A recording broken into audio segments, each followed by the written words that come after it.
1945년은 세계 많은 나라들에게 기쁜 날인데요. 이 우리나라에게만 기쁜 날은 아니었습니다. 세계 굉장히 많은 나라들에게 기쁨이 찾아온 한 해였습니다. 그해 5월 5일 네덜란드는요, 이 독일 나치의 지옥 같은 폭정에서 해방되었습니다. 그리고 4일 후인 5월 9일 이 암스테르담 왕궁 바로 옆에 있는 교회 이름이 새 교회인데요. 그 교회 예배당에 가득 찬 성도들과 함께 해방 감사 예배를 성도들이 함께 드렸어요. 당시 네덜란드에서 가장 존경받는 목사님이자 신학자인 미스코테 목사님이 설교한 본문이 바로 오늘 본문에 있는 그 말씀입니다. 이 목사님은 특별히 9절을 강조했는데요. 9절은요. 여호와여 주의 원수들은 패망하리이다. 이 말씀입니다. 미스터 목사님은 이 말씀 가운데 이렇게 말씀을 이어가셨습니다. 주님은 우리의 원수가 멸망될 것이라고 말씀하시지 않았습니다. 주님은 주님의 원수가 멸망당할 것이라고 말씀하셨습니다. 나치는 우리의 원수가 아닙니다. 그 이전에 하나님의 원수입니다. 수많은 다른 나라들을 침공했고 수없이 많은 사람들의 피를 흘리게 했기 때문입니다. 그래서 주님의 원수를 주님께서 멸하신 것입니다. 아멘. 주님은 우리에게 무거운 짐을 주님께 맡기라 이렇게 말씀하십니다. 그것이 우리 그리스도인들에게 은혜입니다. 나의 염려와 근심을 주님께 맡기는 것입니다. 왜 그렇습니까? 나의 염려, 나의 근심, 나의 것이 되게 하지 말라 그런 뜻이죠. 주님께 맡기면 주님의 염려가 되고 주님의 근심이 됩니다. 그러면 주님이 일하셔요. 내가 감당해야 되는 문제들을 괜히 주님께 떠넘기는 것이 아닙니다. 주님은 분명히 당신께 맡기라고 우리에게 말씀을 주셨습니다. 너희는 맡기고 이제 평안을 얻으라. 맡기고 이제 은혜를 얻으라. 이것이 우리를 향한 주님의 뜻이고 주님의 사랑임을 여러분 믿으시기를 바랍니다. 나의 원수가 되게 하지 말고 주님의 원수가 되게 하는 것입니다. 그러면 주님이 일하시고 주님이 행하셔요. 이것이 믿음의 방식입니다. 그것이 신실한 구약의 성도들이 그리고 험악한 박해와 핍박을 받았던 신학의 그리스도인들이 이겨냈던 믿음의 방식이에요. 맡기니 하나님이 행하시더라. 예수의 이름을 믿고 그리스도의 역사하심을 믿고 맡겼더니 주님이 일하시더라. 아멘. 주님께 맡길 수 있는 믿음의 사람들에게 하나님은 그 역사하심을 보이십니다. 자녀를 위해서라면 부모는요, 자녀의 무거운 짐을 기꺼이 대신 질 수 있어요. 하나님이 그러십니다. 하나님은 그 자녀들을 늘 살피시고 보호하십니다. 2026년 우리 교회 주제 말씀을 우리가 함께 오늘 나눕니다. 오늘 말씀을 통해서 우리를 위해 일하시는 하나님, 나를 살리시기를 원하시는 하나님의 은혜를 경험할 수 있는 2026년 되시기를 주님의 이름으로 축복합니다. 첫 번째 말씀은요, 좋으신 하나님께서 행하시는 일들을 찬양하라.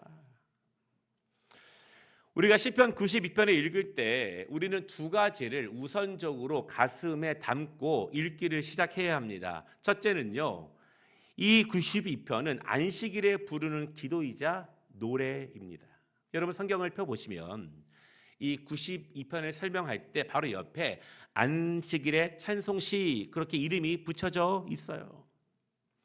시편의 모든 시들 가운데 유일하게 이 시가 안식일에 부르는 찬양 그렇게 이름이 붙여져 있습니다.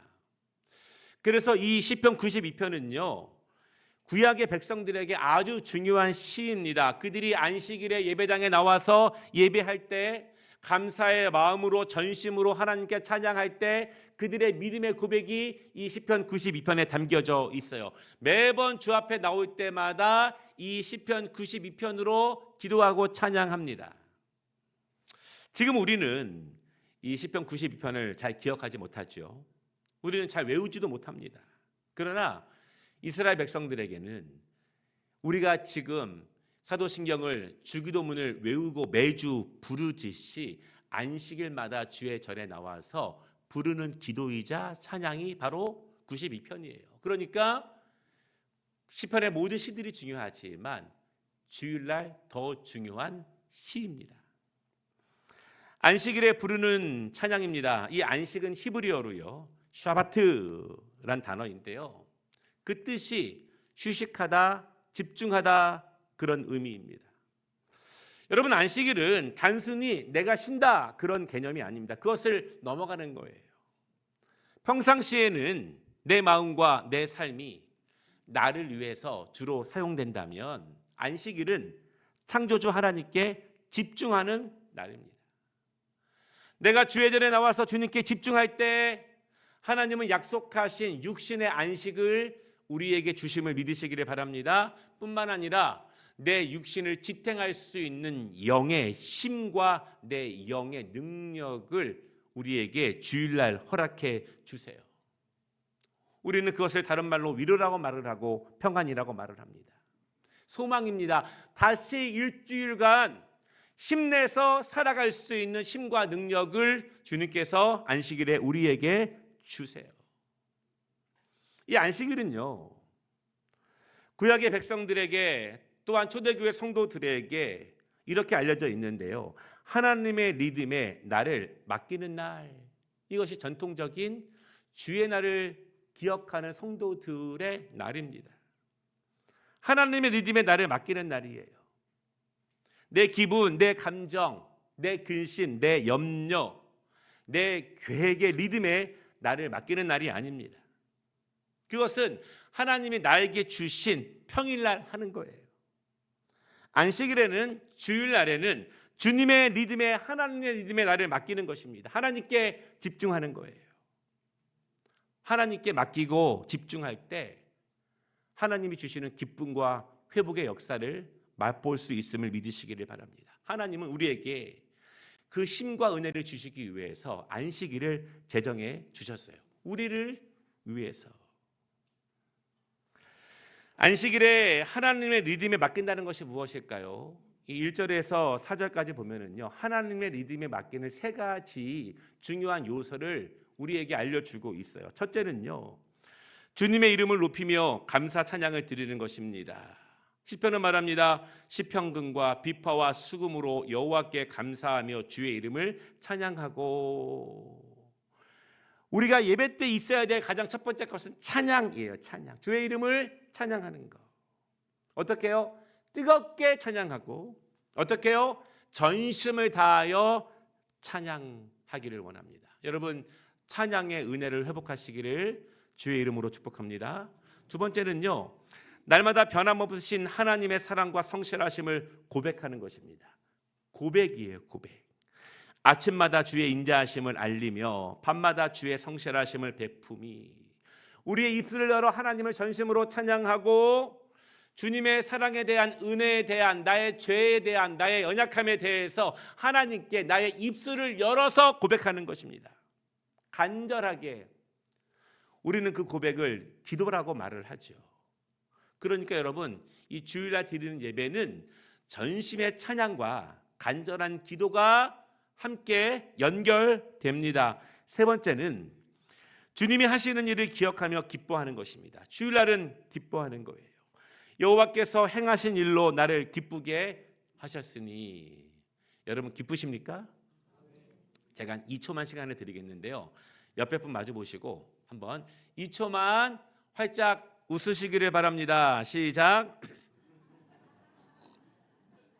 네, 이렇게라도 기뻐하는 게 필요해요. 안식일은요, 하나님께 집중하는 날입니다. 그리고 하나님의 리듬에 나를 맡기는 날이에요. 하나님의 손을 잡고 그분이 인도하시는 방향으로 나의 스텝을 옮겨 나아가는 것입니다. 박자도 그분이 정하십니다. 나의 모든 것을 내려놓고 염려와 근심을 주께 맡기고, 내려놓고 주님의 손을 잡고 그분이 인도하시는 대로, 말씀이 나를 인도하시는 대로, 성령님이 나를 인도하시는 대로 주일날 그분께 집중하여 나아가시기를 바랍니다. 그분의 리듬에 나를 맡기는 거예요. 그때 성령님이 주시는 기쁨이 찾아옵니다. 여러분, 가장 안타까운 것은요, 안식일도 나에게 맞추면, 안식일도 나의 리듬에 나를 맞추면 염려도 근심도 걱정도 그냥 나의 것이 되는 거예요. 그것을 내려놓고 하나님의 리듬에 맞추시기를 주님의 이름으로 축복합니다. 시편 92편을 읽을 때 기억해야 되는 두 번째는요, 좋으신 그분을 높이는 것입니다. 좋으신 그분을 높이라. 우리가 이 한글 성경을 펴서 92편을 보면은 이렇게 시작합니다. 지존자여 시편근과 비파와 수금으로, 저렇게 생긴 악기들이에요. 그런데 구약 성경은 이렇게 시작하지 않아요. 구약 성경은요, 시작하는 단어가 토부로 시작합니다. 영어로는요, it is good 이렇게 시작합니다. 우리가 알다시피 토부는 아름답습니다, 선합니다, 그런 뜻이지요. 우리 교회 2층에 토비아와 같은 단어예요. 그래서 시편 92편은 원어로 이렇게 시작하는 것입니다. 좋으신 하나님 감사합니다. 하나님이 행하신 일이, 나에게 행하신 일이, 우리에게 행하신 일이 이토록 선하십니다. 우리는 주회절에 나와서 좋으신 그분을 높이는 것이 마땅히 하나님께 영광 올려드려야 되는 모든 예배자들의 의무이자 책임이자 축복의 통로임을 믿으시기를 바랍니다. 하나님께 올려드리는 자에게 기쁨이 찾아옵니다. 하나님께 영광을 올려드리는 자에게 하나님의 은혜를 주시고 위로를 주셔요. 우리가 기도하기 전에, 우리가 예배하기 전에, 우리가 찬양하기 전에 먼저 기억해야 될 것이 있습니다. 여러분 꼭 명심하시고 기억하시기를 바랍니다. 우리는 하나님께서 먼저 행하신 일을 찬양하고 먼저 행하신 일을 감사하고 그래서 예배하는 것입니다. 하나님은 항상 먼저 일하십니다. 하나님은 나중에 일하시는 분이 아니에요. 나를 따라오시는 분이 아닙니다. 하나님은 먼저 천지를 창조하셨습니다. 먼저 나를 사랑하셨습니다. 먼저 나를 선택하셨고, 먼저 나를 기뻐하셨고, 먼저 내 길을 인도하시고, 먼저 사탄의 유혹으로부터 나를 막아주고 계시고, 나를 보호하고 계시고, 먼저 내 길을 예비하고 보이시는 분임을 여러분 믿으시기를 바랍니다. 하나님은요, 먼저 일하시는 분이에요. 내가 못 보는 것이지, 내가 듣지 못하는 것이지, 하나님은 항상 내 앞에서 먼저 일하시는 분이십니다. 선지자 예레미야는 먼저 일하시는 하나님이 이렇게 고백합니다. 내가 너를 모태에 짓기 전에 너를 알았고, 내가 배에서 나오기 전에 너를 성별하였고, 너를 여러 나라의 선지자로 세웠노라. 하나님은 우리의 길을 먼저 예비하시고 우리를 먼저 구별하셨고 우리를 먼저 사랑하셨습니다. 하나님께서 우리의 근심을 맡아주셔서 우리가 감사하고, 우리에게 평안과 위로를 주셔서 내가 감사하고, 나의 문제를 해결해 주셔서 내가 감사하고, 이것이 우리가 주의 날 예배 드려야 할 제목이에요. 그렇지만 그것이 우선적인 제목이 되면 우리는 예배에 자주 실패하게 됩니다. 여전히 마음이 괴로우면 예배가 뒤로 밀려요. 마음이 괴로워서 예배당에 못 나오겠다는 거예요. 아직도 문제가 해결되지 않으면 예배는 뒤처집니다. 내가 가진 문제 때문에 주 앞에 나오지 못해요. 하나님이 나에게 삶의 문제를 해결해 주시지 않으면 예배는 여전히 불편합니다. 예배 내내 기쁘지가 않아요. 그저 오래된 습관처럼 의무감으로 예배당에 나오지만 하나님이 예배를 통해서 주시겠다고 하는 은혜를 전혀 경험하지 못해요. 지성적으로는 조금 아는 것처럼 보이지만 내 감성과 영혼으로 하나님을 맞이하지 못합니다. 이렇게 하나님께서 나에게 무엇을 먼저 해주셔야 내 마음이 편해야, 내 리듬에 맞아야, 그래야 내가 예배당에 나오고 하나님을 찬양하고 예배 내내 감사하고 주일에 주회전에 나오는 것이 아니에요. 나의 리듬이 아니라 나에게 집중하는 주일이 아닙니다.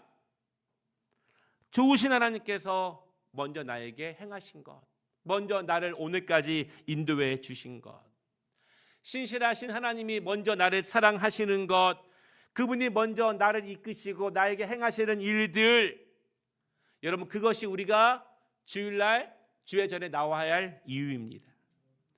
우리는 그 은혜로 내가 목 놓아 소리 높여 주님을 찬양하는 것입니다. 내가 감사해야 되는 이유예요. 그것이 내가 주일날 기쁨으로 예배에 참석할 수 있는 목적이 됩니다. 여러분 그때 주일이 기쁩니다. 할렐루야. 그때 봉사와 사역이 즐거워요. 머리에는 땀이 나지만 그 일 모든 것들이 감사하고 은혜가 넘칩니다. 하나님이 나에게 무엇을 해 주셔야 내가 예배를 드리는 것이 아니라, 내 리듬이 내 컨디션이 맞아 예배를 드리는 것이 아니라, 그렇기 때문에 마땅히 주님이 앞에 나와서 주님이 주시는 힘과 능력으로 회복하시기를 주님의 이름으로 축복합니다.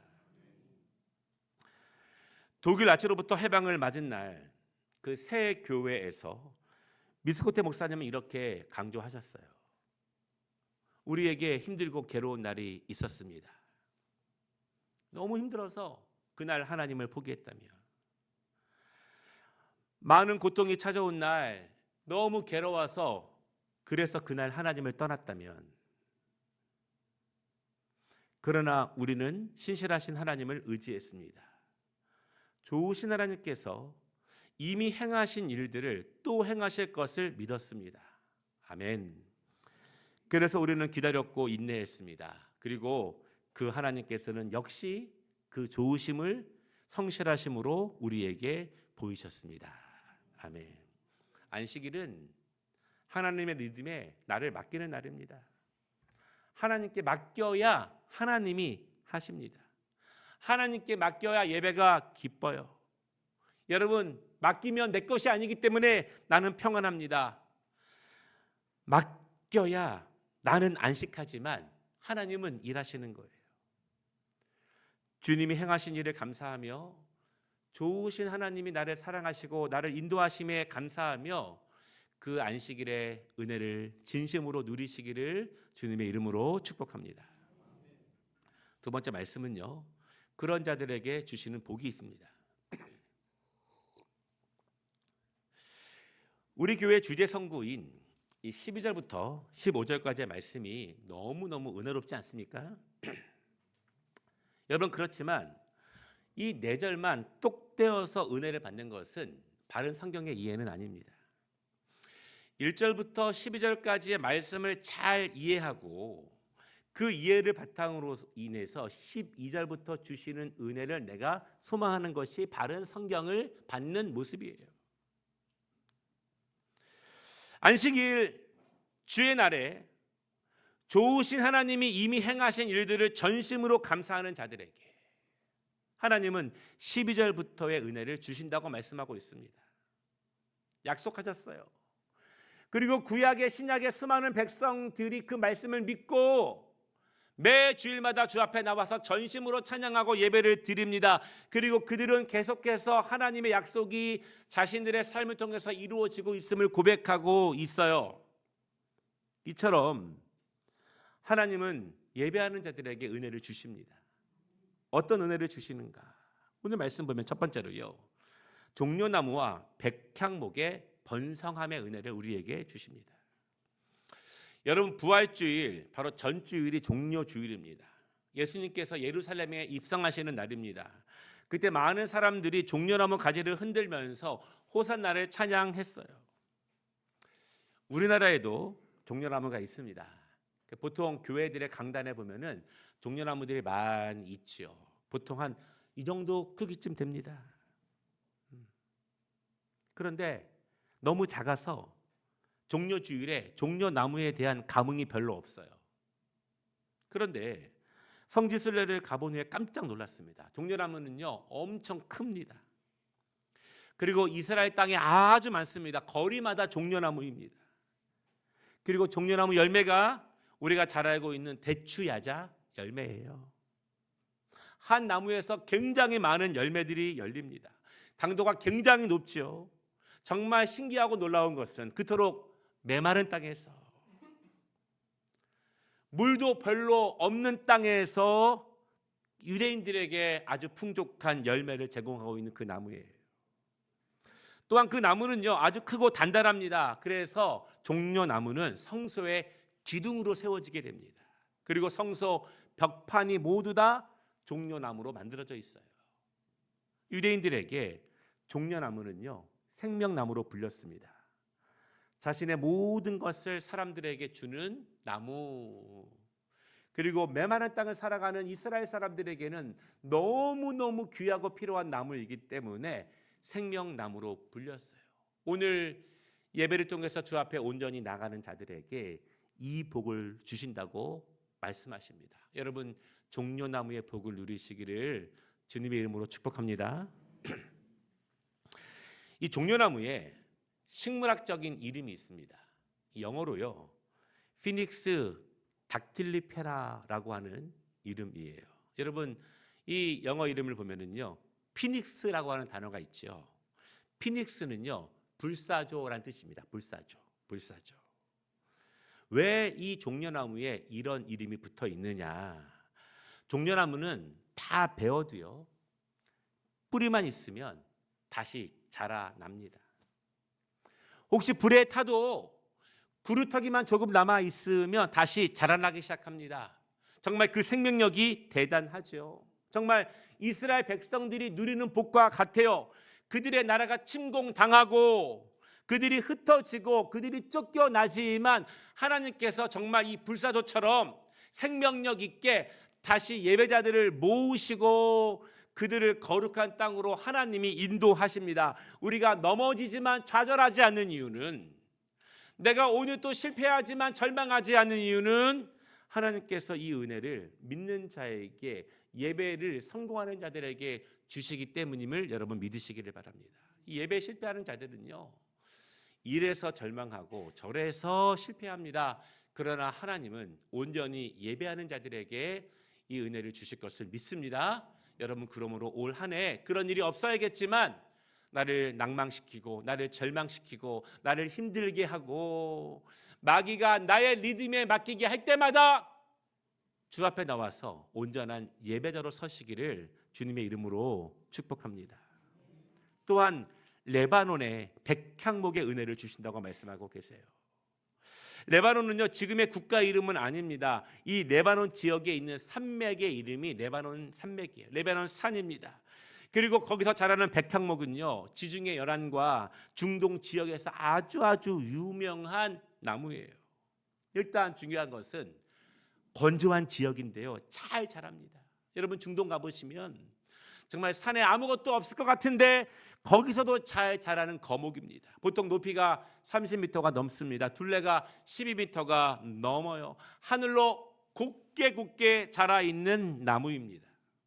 놀랍지 않습니까? 물도 별로 없는 건조한 지역, 메마른 지역, 무엇을 먹고 자라는지는 모르겠지만 그 나무가 튼튼히 하늘 높이 자라 올라요. 이스라엘 백성들에게 이 나무는요, 번영과 성공을 의미합니다. 그리고 하나님의 축복을 의미합니다. 하나님께서 축복하시는 자들은 백향목처럼 번성하며 높아질 것입니다. 그들의 신앙의 고백이에요. 우리가 알다시피 이 솔로몬의 성전은요, 거의 다 이 레바논의 백향목으로 건축되었습니다. 이 13절 말씀을 잘 보면은요, 그래서 이 백향목은요, 하나님의 집 성전 뜰에 많이 심겼습니다. 그리고 예배자들도 주님의 뜰에 많이 모여 있습니다. 서로 비교하는 거예요. 빽빽히 심겨진 백향목과 빽빽히 들어찬 예배자들. 하나님 말씀하십니다. 그러한 예배자들에게 백향목처럼 번성하게 하실 것이다. 그들이 성전 문 앞을 나가면 빽빽히 그 정원에 서 있는 종려나무와 백향목처럼 메마른 땅에서도 거친 땅에서도 하나님이 너희를 이렇게 번성하게 하실 것이다. 아멘. 우리 교회 뒷뜰에다가 한번 백향목과 종려나무를 심을 수 있는지 한번 알아보겠습니다. 안 될 수도 있겠지만 그것을 바라보면서 하나님께서 온전히 예배하는 자들에게 이렇게 하시리라 여러분 믿으시기를 바랍니다. 하나님께서 주의 날 온전히 예배하는 자들에게 주시는 두 번째 복은요, 여전히 결실하고 청청하게 하신다.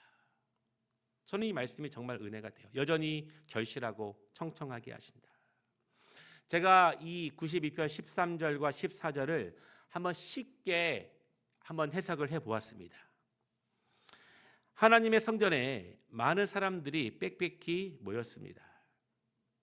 그들은 하나님께 감사하고 찬양합니다. 그리고 하나님의 뜰에 심겨 아름다운 정원을 이루는 종려나무와 백향목은 하나님께 예배하는 자들과 어우러집니다. 예배하는 자들이 종려나무 같고 백향목 같은 거예요. 오랜 세월이 흘러도 여전히 열매를 맺으며 항상 싱싱하고 푸른 그 나무들처럼 하나님께서는 주의 날 주의 전에서 감사하며 예배하는 자들을 그렇게 인도하실 것입니다. 아멘. 하나님은 믿음의 사람들을 이렇게 인도하십니다. 하나님은 예배하는 자들을 이렇게 인도하세요. 백향목과 종려나무는요, 나이가 들어도 세월이 흘러도 청청합니다. 믿음의 사람들은 나이가 들어도 그 영은 새롭습니다. 육신은 연약해지겠지만 그 영은 청청해지는 거예요. 하나님의 사람 모세가 하나님의 부르심을 받을 때 성경은 이렇게 말합니다. 모세가 죽을 때 나이 120세였으나 그의 눈은 흐리지 아니하였고 기력이 쇠하지 아니하였더라. 사랑하는 여러분, 우리에게 중요한 것은 그 영입니다. 내 영이 생명력 있고 내 영이 청청하는 것입니다. 우리 사랑하신 우리 부모님들, 연로하신 분들, 그럴수록 하나님이 우리에게 힘을 주시는 한 예배자로서 주일날 주의 전에 온전히 서시기를 바랍니다. 말씀과 기도로 우리의 영은 청청해지며 온전한 예배자로 설 때 내 영이 맑아짐을 믿으시기를 바랍니다. 영이 맑고 깊은 분들은요, 그 찬송하는 목소리가 달라요. 아름다운 목소리가 아닐지언정 하나님을 전심으로 찬양하는 그 찬양의 소리들, 그 기도하는 맑은 음성들, 하나님이 그 은혜를 분명히 예배하는 자들에게 은혜를 주십니다. 바울 사도는요, 성령이 주관하는 성도들을 이렇게 말합니다. 그러므로 우리가 낙심하지 아니하노니 우리의 겉사람은 낡아지나 우리의 속사람은 날로 새로워지는도다. 돌아오는 금요일 엘리야 기도회 때 우리가 속사람에 대해서 조금 말씀을 나눌 예정이에요. 이처럼 우리의 머리가 세월이 흘러 백발은 되겠지만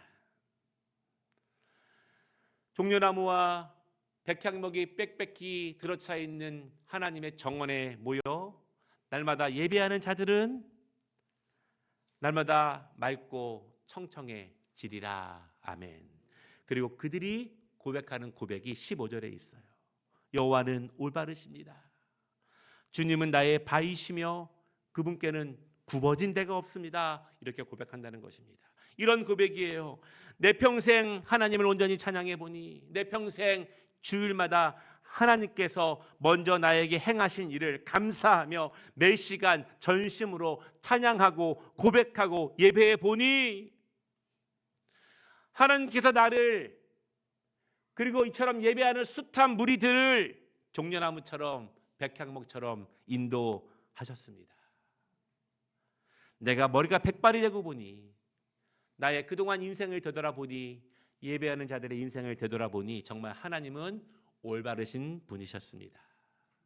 정말 그분이 나의 방패가 되셨습니다. 하나님이 신실하신 분임을 내가 나이가 들어보니 더 잘 알게 되었습니다. 아멘. 여러분, 여전히 결실하고 청청한 은혜를 누리는 2026년 되시기를 주님의 이름으로 축복합니다. 말씀을 마치겠습니다. 하나님은요, 종려나무의 축복과 백향목의 은혜를 주십니다. 이것은 번성과 성장의 축복이에요. 이것은 기복신앙이 아닙니다. 왜냐하면 하나님께서 약속하신 말씀이기 때문에 그렇습니다. 그래서 말씀을 받는 하나님의 자녀인 우리는 마땅히 그 복을 구해야 하고 그 복을 사모해야 하고 그 복을 위해 살아야 하고 그 복을 받아야 하고 그 복을 누려야 합니다. 그 복을 위해서 우리가 잊지 말아야 할 것은 이 복은 안식일에 주님의 날에 하나님을 전심으로 찬양하는 자들에게 주시는 복임을 믿으시기 바랍니다. 주님의 날에 나의 리듬에 맞추는 자가 아니라 하나님의 리듬에 맞추어 그분의 인도하심을 따라가는 자들에게 하나님이 주시는 축복이에요. 말씀처럼 그 축복을 누리시는 2026년 되시기를 주님의 이름으로 축복합니다.